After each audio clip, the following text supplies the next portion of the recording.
So you want to do music as a full-time career, but you don't want to do the content marketing that everybody is telling you, including myself. Well, in this video, I'm going to show you how that's possible. What's going on, guys? Adam Ivy, sellmusic.com, here to help you go further, faster in your music career by sharing proven marketing techniques and strategies to help transform that passion for making music, bring it all the way over here where it becomes a thriving business, providing you with freedom and fulfillment, two of the most important things in life in general. Overthinking content, one of the main deadly sins when it comes to building your brand. So in this video, I wanted to really break down how you have to look at these things in order to build in more time, in order to build in more progress, and really understand why the content is part of your music journey. So here's the thing. Most people are like, Adam, all this content stuff, it takes me away from making music. I just want to make good music and share it with the people who care.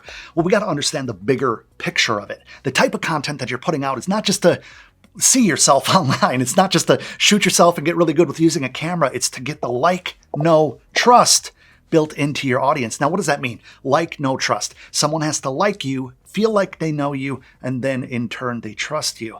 If somebody that you follow, whether it's a movie star, whether it's somebody that you go to, you buy their merch in the music space, typically, you're going to like them for a few different reasons. Maybe they grew up where you're from. Maybe they make music that really makes you think or makes you emotional or has a direct nostalgic tie to an experience in your life. Then further, watching interviews and watching documentaries and watching their content, it's going to get you that feeling of knowing them a little bit more. You already like them. I mean, anybody. I like you guys for the most part. You guys hopefully kind of like me, like the quirky stuff that I wear in these videos.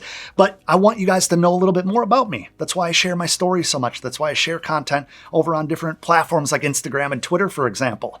And that way, you guys can start using the free content that I add here over on YouTube to then know that I know what I'm talking about and you guys can trust me. This is the like, no, trust in any industry. Look at real estate agents, look at car salesmen, look at athletes for that matter, such as Tom Brady, such as massive athletes like Alex Rodriguez, for example. They all have huge brands and make more money with endorsement deals than they make actually on the field. And guess what? As a musician, a lot of the same similar traits are going to be very beneficial to you as you grow. Now, I fully understand if you make music and you want to spend your time making music, because I love making music too, it doesn't feel really natural to go out and create content, take selfies, have other people take photos of you or do photo shoots or videos or do TikToks and all this stuff. I get it.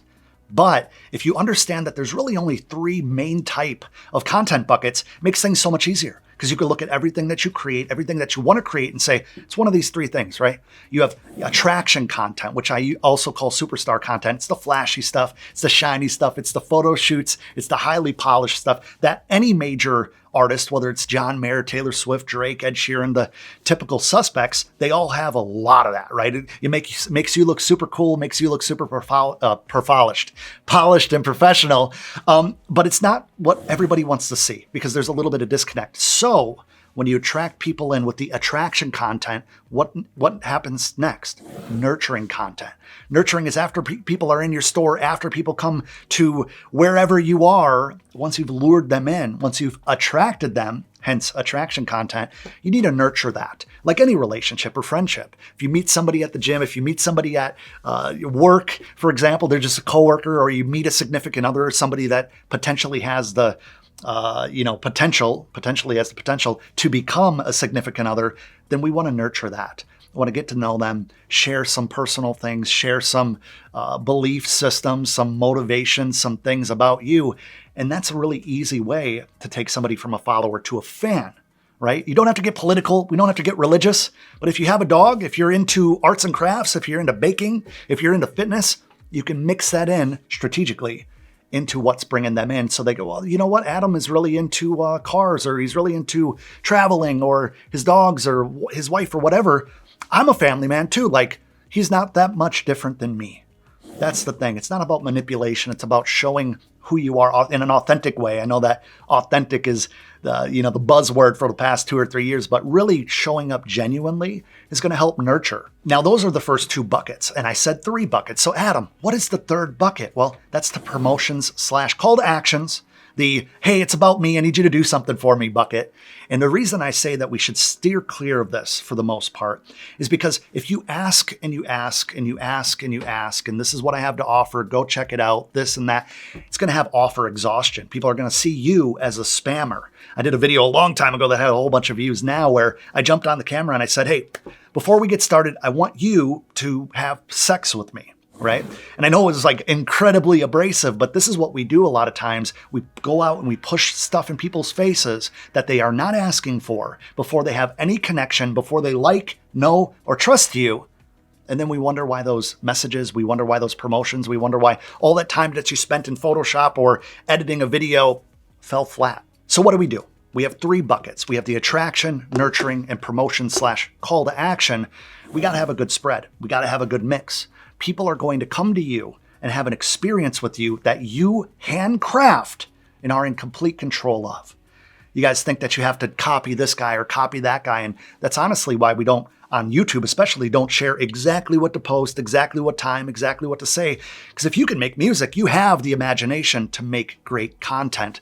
I know there's a lot of people out there who always say, document everything, and I believe in that in a certain respect, but we have to be very intentional with how we're putting these things out to make sure that we're attracting, make sure that we're nurturing, then make sure that the people that have become a fan do what we ask them to do in support of us. It's the law of reciprocity. When we're providing value, a lot of people, and this is why Patreon is it's like, I don't know if it's $1 billion thing, but Patreon is like millions and millions and millions of dollars going to the creator.